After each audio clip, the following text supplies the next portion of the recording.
Hi, Robbie. How are you, man? I'm pretty good. Nice to see you again. It's good to see you. What goes through your head when you hear Cripple Creek again? I just go over the chords that I was writing this to. It's funny from a songwriter point of view.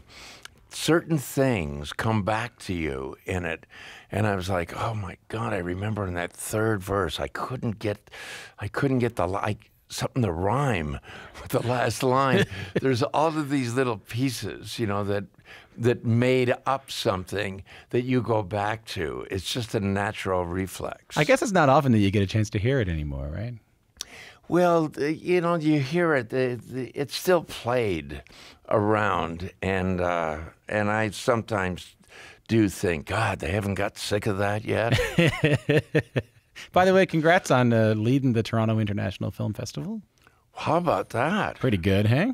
Yeah, and they told me we've never done this before, to open the film festival with a documentary, and I have to say that Cameron, who made this happen, Cameron Bailey from TIFF. Yeah, Cameron, he saw a very rough cut of the film, of a cut that if they'd asked me, I'd say it's not ready to be seen at all yet. He saw this rough cut and decided, him and Randy Lennox decided, this should open the festival this year.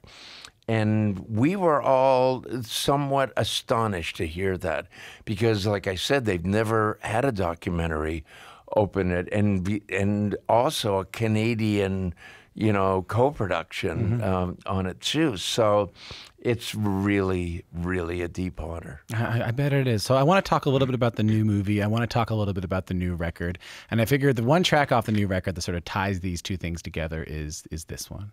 Once we're brothers,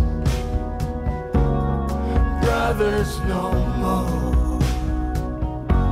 We lost our connection after the war.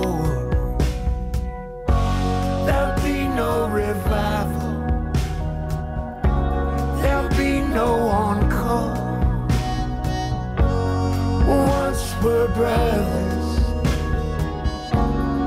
brothers no more. That's a little of the song Once We're Brothers from Robbie Robertson's upcoming solo album, Cinematic. Also the name of the new documentary about Robbie and the band premiering tonight at TIFF. We lost our connection after the war. Tell me about that song. Well, it is obviously a direct reflection of my experience in the Brotherhood of the band. And, when I think about, that Richard Manuel, Rick Danko, and Lee Von Helm are no longer with us, it's a very deep sadness for me. And we went through so much together and so many amazing things. In writing my book, Testimony, that is actually the origin of the documentary, when I was writing that, there was so much to relive, so much to go into, so much incredible joys and risks and everything. There is no... I'd put the story of the band up against any of them, the amazing experiences that we had. And so in this song, I was paying homage to that, and I was also addressing the sadness that I feel too, that the three of the guys are no longer with us. What's the war? The war, well, it was a couple of wars. One of them was in the beginning of the band with music from Big Pink and the band album and the records that we were making after that. There was a war going on. And when that war ended... You mean a literal war, like the Vietnam War? The Vietnam War. When that war concluded, the band started to separate and go in different directions. So there was that war. then this song, The Night They Drove Old Dixie Down, about the Civil War that I'd written, that played a part in it too. So I'm just connecting pieces in it, and some of it was historic. You know, when you were looking at this documentary, because last time we spoke was for the book, and the documentary is based on the book. You know, we talked a little bit about how you reflected on writing some of these memories down, and it seemed to all be very pleasant. And I'm also aware that when you see or when you listen to something, it can be a more visceral experience than simply just remembering it. So when you sit down and actually watch these old clips of the band and the Hawks, man, and I mean, what emotions come to mind? How did you feel? It must have been hard at times.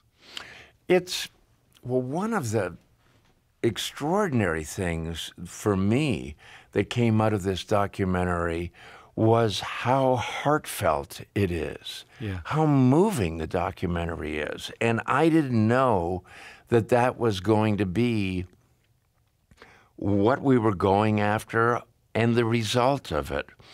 And when Martin Scorsese came in as executive producer on it, he really pointed out the value in that emotional thing that was coming across from the brotherhood of the band. And he was saying, you know, and he had suggestions, and they were really about, don't let this get in the way of that emotion. Don't let what get in the way of that emotion. Because there was different ways of editing and storytelling and things. And he was saying, when we go to that place that it is so heartfelt, don't cut away to this or do that or that. Stay with that, because it's that moving and it's that valuable. But then you have to actually live it again. Like, does it feel like the same guy? Like, do you feel like the same guy who was king of Yonge Street, you know, back when you were with the Hawks and playing with the band? Like, it must be amazing to relive that life in front of you. You know, I look at it and there is, you know, a very strong tie, and there is, like you're saying, a bit of a distance too, because time has passed, and I'm very much on a mission of working on what I'm doing today and what I need to be doing tomorrow. I'm not really big on redoing or reliving or anything necessarily being based on that. If there wasn't so many stories to tell, if it wasn't such an extraordinary journey and experience, I would completely move on, and I wouldn't be here talking to you about it. You're not a nostalgic person. You're not someone who lives in the... You know, I appreciate all of it, you know, and I've been so fortunate to have had all of this musical being part of world-changing events and things in music and all of that. But in the meantime, I'm busy. You're flat out. You're really busy. You're making records. You're scoring things. Yeah. You don't want to sit on a margarita and listen to, you know, Ophelia. Yeah, I do. I like Ophelia. It's a fave song of mine that I wrote, but I don't sit around thinking about it because I gotta figure out stuff. It's my favorite too, by the way. Yeah, I played it at a wedding over the summer. Oh, really? Yeah, man. It still kills. It's a great song. Though I added a yodel to the middle of it. I hope that's okay. Well, you know, you're still in that Cripple Creek mode, I guess. So Marty Scorsese, you mentioned him earlier, the executive producer behind this film. You guys have been working together for a while. Take us back to the kind of first meeting of you guys. When do you remember first meeting Martin Scorsese? Oh, when I first met him, he had just made a movie called Mean Streets. And John Taplin, who was the road manager for the band, when he left, he said, I'm going out in the world, I'm going to produce movies. So anybody who says that, you think, oh, great, well, good luck with that, right? And he went and he produced Mean Streets. And he says to me, listen, he said, there's this director, this guy that I'm working with. I think he's really quite amazing. And he was a kid, right? Yeah, everybody was young. And he said, and there's an actor in this movie. Oh my God, he's as good as any actor you've ever seen. It's really something. So they set up a screening for me to see it.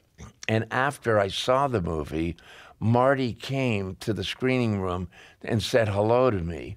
And it was wonderful to meet him right after seeing his work and seeing what he did in this movie, and Bob De Niro and Harvey Keitel, they did in these early days and everything. And it was just overflowing with talent.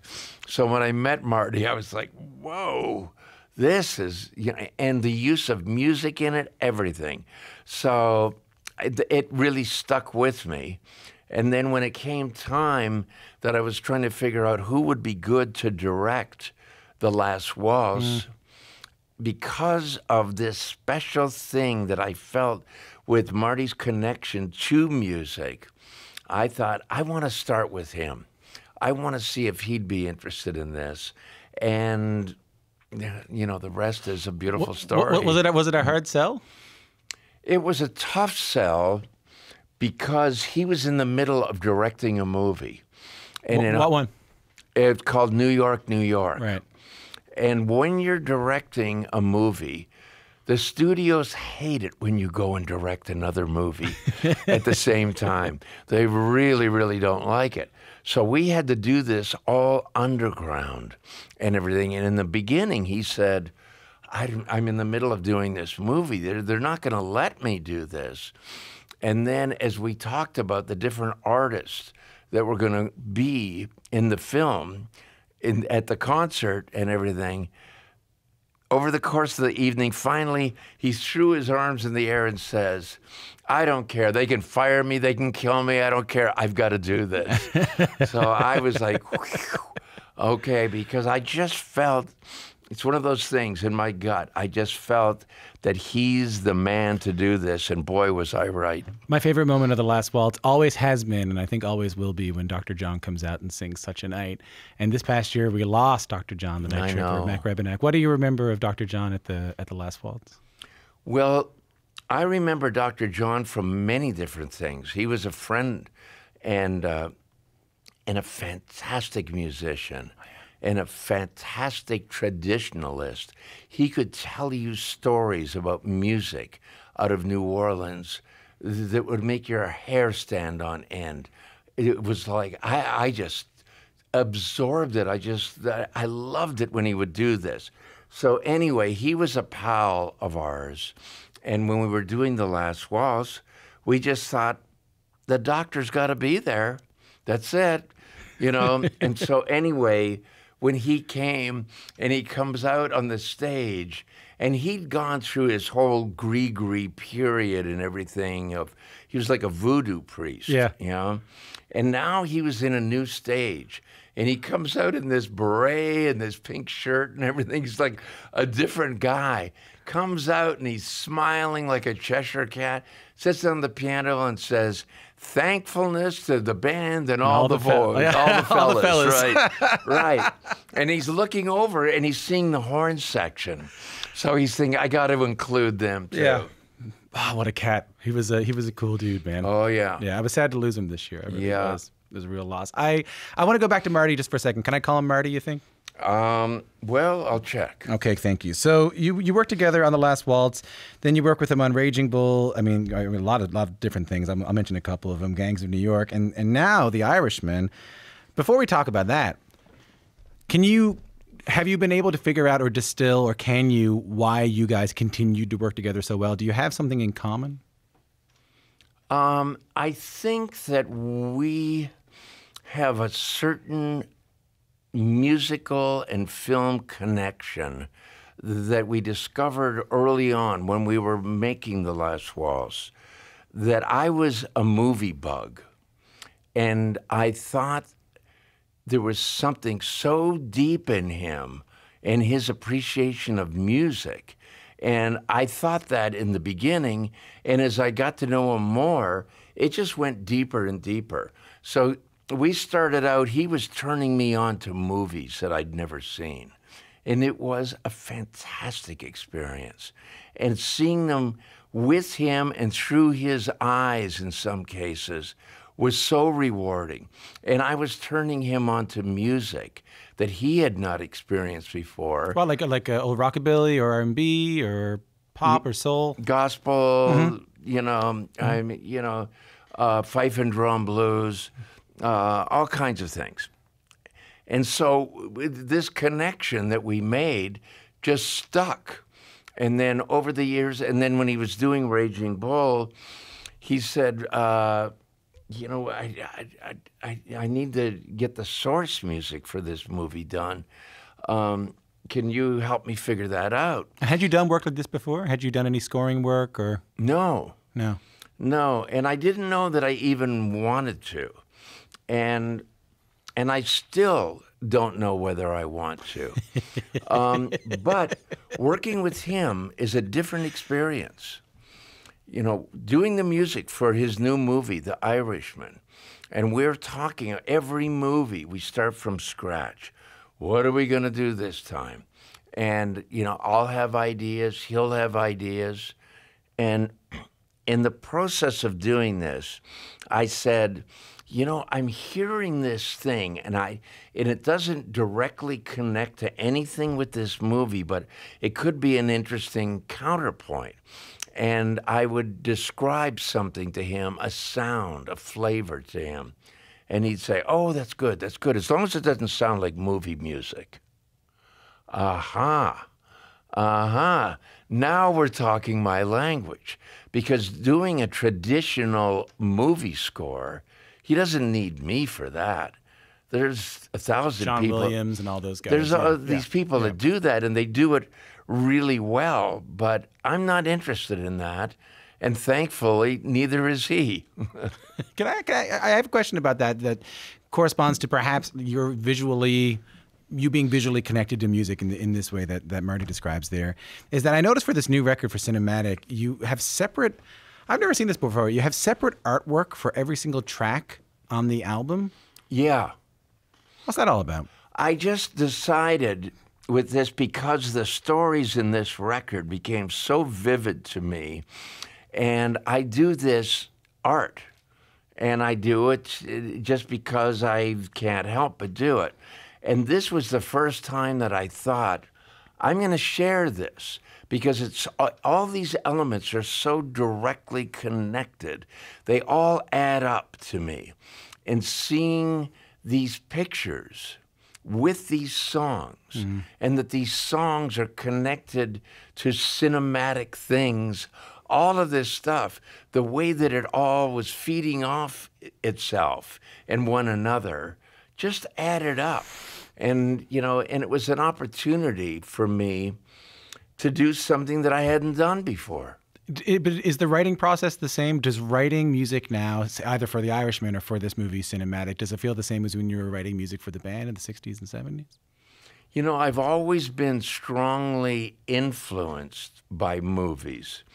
And for many years, I have thought that in the songs that I'm writing, they're like little movies. Even way back. Oh, yeah, you're right. The Night of Dixie Down sort of a movie. Yeah. Yeah, Cripple Creek's sort of a movie. Yeah. And so I used to read... King Harvest is a movie. Yeah, this all makes sense to me. Yeah. Stage Fright is named after a movie. Alfred Hitchcock made a movie called Stage Fright. Yeah. And... you know what? The Wait's a movie. When I sing The Wait, I picture everybody in it. There you go. See, and when I was writing these songs, I was reading classic movie scripts. I found a place where I could buy these scripts in New York at Gotham Book Mart. And so I would go in there, and Janus Films had all of these scripts. And so I could read the script for a John Ford movie, or for an Ingmar Bergman movie, or for a Louis Buñuel, or a Fellini, or Kurosawa, or Howard Hawks, or Orson Welles, all of these things. And that became my reading material, because I was so fascinated by how, when I would look at these movies, I was like, wait a minute, where does this start from? Where does this begin from? And when I was very young, if I hadn't have got the music bug, the music addiction at such an early age, I would have ended up in movie land, maybe as a screenwriter or as a director. Does it go from music too? Like if you hear a Beethoven piece, if you hear like Beethoven 7, do you want to see the score? I do see images in that, and I do think sometimes what that would be a good accompaniment to. And there's been many cases in working with Martin Scorsese over the years that I have used music. I used to be a big admirer of Krzysztof Penderecki's composing. And so years ago, we were pen pals for a while. I was writing to Penderecki. Really? And saying, you know, I make music, it's a different kind of music, but I loved your Threnody for the victims of Hiroshima. Isn't that stunning, hey? And he would write me back and say, oh my goodness, I listened to your record and these songs and everything. I love this music. And so for a while there, we were sending things. Then in Shutter Island, I said to Marty, I think Penderecki's music could be a centerpiece in this. And it was. This is incredible. I never thought of putting you in that same world, but it makes sense to me, especially with this new record, Cinematic. I do want to go back a little bit. I want to fight the nostalgic urge or the non-nostalgic urge a little bit and take a listen to this. I pulled into Nazareth, was feeling about half past dead. I just need some place where I can lay my head. Hey, mister, can you tell me where a man might find a bed? He just grinned and shook my hand. No was all he said. Take a load off, Fanny. That is The Band and the Wait. I'm speaking with Robbie Robertson about the TIFF opening film, Once We're Brothers, Robbie Robertson and the Band, and his new solo album, Cinematic. Nazareth is Nazareth, Pennsylvania, right? The home of the Martin Guitar Factory. That's right. Right. This wasn't in the script, but I'm just dying to know. Where did that first line, that first narrative come from? I pulled into Nazareth feeling about half-assed dead. Just need to find a place where I can hang my head. Like, what do you remember about writing that first verse? Gee, it reminds me of the story of Jesus. My goodness, I never thought of that before. The wait reminds you of the story of Jesus? Well, I pulled into Nazareth, you know, and there's no room at the inn. Yeah. Hello? Yeah. Yeah. No, that did dawn on me, but it really, it came from, I'm sitting there thinking, I got to write something. What am I going to write about? And we talk about this in the Once We're Brothers documentary. Yeah. And I look inside the guitar and it says Nazareth. Yeah. And I think, I like the sound of that word, Nazareth. How about I pulled into Nazareth, you know? And so all of these elements, they just started to come together and fit together. And the song, too, when I was 16 and I went from Toronto and I took a train and I went down to the Mississippi Delta to join up with Ronnie Hawkins and the Hawks. That impression for me going to the holy land of rock and roll, this is where blues and gospel and rockabilly and New Orleans music, all of this grew out of the ground. Whoa, I'm going there. I am, you know, my dream is to go to this fountainhead of rock and roll, and I'm going. Holy, and so when I got there, all these characters and all of these things started to gather in a place in my imagination. And then some years later, when I was writing this song, I reached into that attic of all of those memories and all those characters, and they just started to pour out in the song. It's interesting because I see you in the same way I see Elton John. I'll tell you this about me. I grew up in a small town, Newfoundland. I grew up in big town Newfoundland, which is a small town anywhere else. And I listened to bluegrass music, Bill Monroe and his Bluegrass Boys. I was obsessed with Bill Monroe. And I was obsessed with the Grand Ole Opry, and I was obsessed with the Ralph Stanley and the Stanley Brothers. And I went down to Nashville, and for the first time I was like, this is the home of where everything, this is Mecca. This is where everything I've ever loved is. And I realized people were just kind of living there. That was just their everyday life. So you bring me to mind of Elton John is because I spoke to Bernie Taupin one time about Elton John. And he said, people often said that we wrote about America the way America was seen as opposed to the way it actually was, because we loved it so much. We were so far away from it. We had this romantic idea of it, and that America really loved the way we wrote about it as fans of America. Did you ever feel like that? I didn't feel probably like, Bernie and Elton coming into this distant world. To me, it was just down the river, and so I didn't feel that distant. But I do remember Bernie and Elton bringing me the first copy of a record they made. They said, "This is in honor of the band. Your music inspired this, and we wanted to give it to you so you didn't think we were trying to rip you off."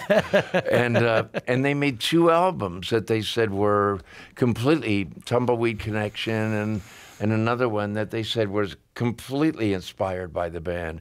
A lot of groups back then did that. A lot of groups now, my friend. A lot of groups wearing snap plaid shirts and cowboy hats and have beards and dress like me. I mean, for God's sake, I probably owe you a royalty for this outfit, Robbie. I know. Well, I'll collect after. Did you feel a responsibility telling, as you mentioned, a number of members of the band aren't still with us. Did you feel a responsibility telling their story in this film? I felt like I'm a storyteller, and it's one of the stories and one of the great stories that I have to tell. So, and because, as we've said, it was directly inspired by my book, Testimony, all of these things, they just one thing leads to another. So just because my story, a big part of that is this brotherhood and is this experience with the band. And so if they were going to tell my story, that's got to be part of it. I want to ask this as gently and respectfully as I can. What's yours and Garth's relationship like now? I thought I might see a little bit more of him in the film. Are you guys okay? Oh, yeah. Yeah. Oh, yeah. But Garth he's always been, he's a very secluded type of character. He lives in his own world. It's the way he is. He doesn't want to be disturbed. And he is just still, to this day, one of the most unusual, most extraordinary improvising musicians that's ever walked the earth. Is it amazing? He took the band's music to another level. I have so much respect and so much love for Garth, and Daniel wanted him in the film and everything, but he's very hard to capture, and and also I think at this stage too, there's probably some health issues that play into this too. That doesn't make him feel like I got to get out more often or something. Yeah. I get. You know what? You don't get to be that much of a genius without being maybe a little bit eccentric too. There you go. Oh, and he was born that way. He was weird even when he was in the band. Oh yeah. Oh yeah. Oh really? Yeah, he was weird before he ever met the band. I want to talk about something a little tough that came up in the film. In the film, you spend a lot of time, or spend some time discussing substance abuse in the band.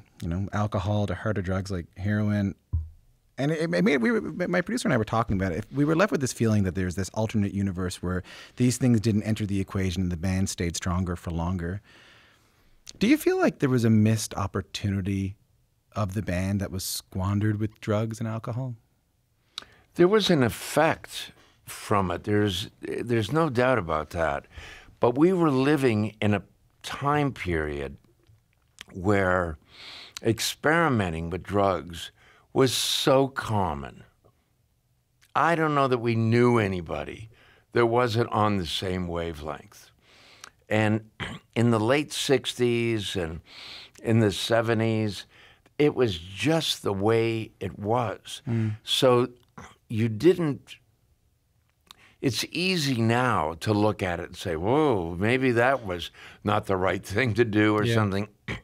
While we were in it, it was very difficult to point any fingers and to say, oh, well, you know, and there was struggles in the group because of the effects and the distraction that drugs can bring into something. And it affected the relationship.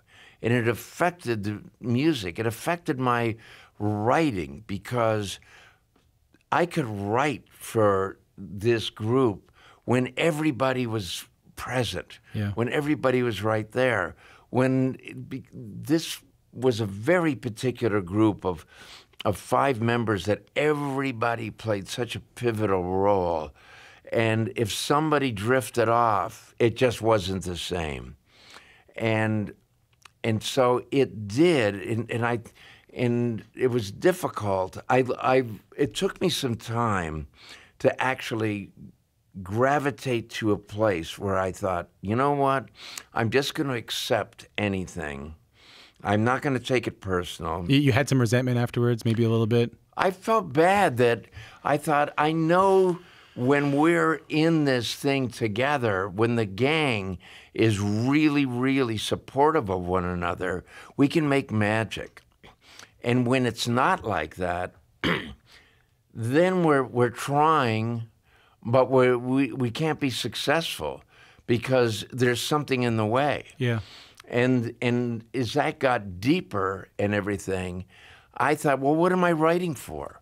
Why am I killing myself over here?